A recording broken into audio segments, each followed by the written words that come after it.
নির্বাচন নিয়ে কোনো ধরনের আশঙ্কা না, নির্বাচন নিয়ে আসলে এই মুহূর্তে কোনো আশঙ্কা নেই। আমরা যেটা আশা করি যে ভোটাররা যাতে নির্বিঘ্নে ভোট দিতে আসতে পারে এই ধরনের পরিবেশটা আসলে এনশোর করবেন, কারণ অনেক স্টুডেন্টদেরই আসলে পরীক্ষা চলছে। সেই জায়গা থেকে আমাদের যে প্রশাসন পরীক্ষার সাথে সামঞ্জস্য রেখে এই যে ভোটের দিনটি কিভাবে করে পরীক্ষাগুলোর ব্যাপারে সিদ্ধান্ত নেওয়া যায় সেইভাবে, এবং ভোটাররা যাতে ভোট কেন্দ্রে আসতে আগ্রহী বোধ করে এবং সর্বোচ্চ অংশগ্রহণমূলক ভোট এটা হতে পারে, সর্বোচ্চ ইতিহাসে সর্বোচ্চ কাস্টিং যাতে হচ্ছে এবছর হয় সেটাই হচ্ছে প্রশাসনের পক্ষ থেকে নিশ্চিত করতে হবে।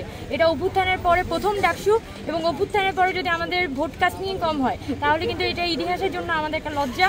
তো আমরা যেটা এক্সপেক্ট করব বিশ্ববিদ্যালয় প্রশাসনের জন্য এটা একটা লায়াবিলিটি যে যেভাবেই হোক ঢাকা বিশ্ববিদ্যালয়ের ইতিহাসে যাতে এবছর সর্বোচ্চ কাস্টিং হয়, এবং আমরা এক্সপেক্ট করবো যে সাধারণ শিক্ষার্থীদের সিদ্ধান্তের মধ্যে দিয়ে তাদের প্রতিনিধি এবার নির্বাচিত হয়ে আসবে। বিশ্ববিদ্যালয় কর্তৃপক্ষ একটা শান্তিপূর্ণভাবে এখানে মনোনয়ন ফর্ম উঠেছে, সকল পক্ষই কিন্তু শান্তিপূর্ণভাবে এখানে তাদের প্রার্থীরা ঘোষণা করছে।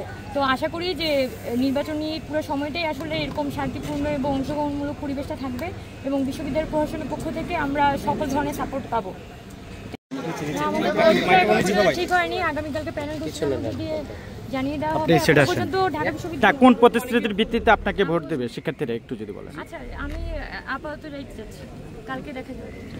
এখানে তো বিশ্ববিদ্যালয়ের প্রশাসনের পক্ষ থেকে মেয়েদের হলগুলো যেহেতু দূরে তার তো বাসের ব্যবস্থা করবে এটা বলেছে। এর পাশাপাশি আমরা যেটা এক্সপেক্ট করি যে কেন্দ্রগুলো যাতে হলের কাছাকাছি হয়, হল থেকে যদি কেন্দ্র দূরে হয় তাহলে স্টুডেন্টরা ভোট দেওয়ার ব্যাপারে তাদের অনাগ্রহ তৈরি হয়। তো অবশ্যই আমরা যেটা আশা করব যে ভোট কেন্দ্র সংখ্যা বাড়ানো এবং কেন্দ্রগুলো আরও বেশি হলের কাছাকাছি আনা, তাহলে স্টুডেন্ট যাতে ভোটাররা আগ্রহী বোধ করে। এবং নারী শিক্ষার্থীদের ক্ষেত্রে এটাই বলবো যে নারী শিক্ষার্থীদের নির্বিঘ্নে যাতে ভোট কেন্দ্রে আসা যাওয়া করতে পারে, কোনো প্রকার ভয় ভীতি এবং সাপোর্টের ছাড়াই যাতে হচ্ছে নারী শিক্ষার্থীরা অংশগ্রহণ করতে পারে, এবং সকলকে সাহস দেওয়া, প্রশাসনের পক্ষ থেকে সকলকে উৎসাহিত করা, এভাবেই কিন্তু একটা অংশগ্রহণমূলক এবং উৎসবমুখর একটা নির্বাচন অনুষ্ঠিত হবে।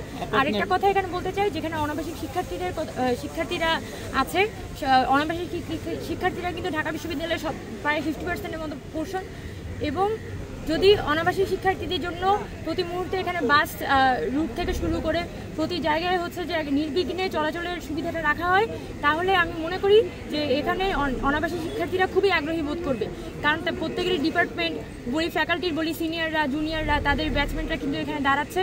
সকলকে সাপোর্ট দেওয়ার জন্য কিন্তু ভোটারদের আসা উচিত ভোট দেওয়ার জন্য, এবং আমরা আশা করব যে এখানে বিশ্ববিদ্যালয় প্রশাসন সকল পক্ষের শিক্ষার্থীদের কথা চিন্তা করে ভোট কেন্দ্রের যে পরিবেশটা সেটাকে আরও বেশি অংশগ্রহণমূলক এবং আরও বেশি হচ্ছে যে স্টুডেন্টদের জন্য কি বলা যায় সেফ করে তুলবে, এটাই।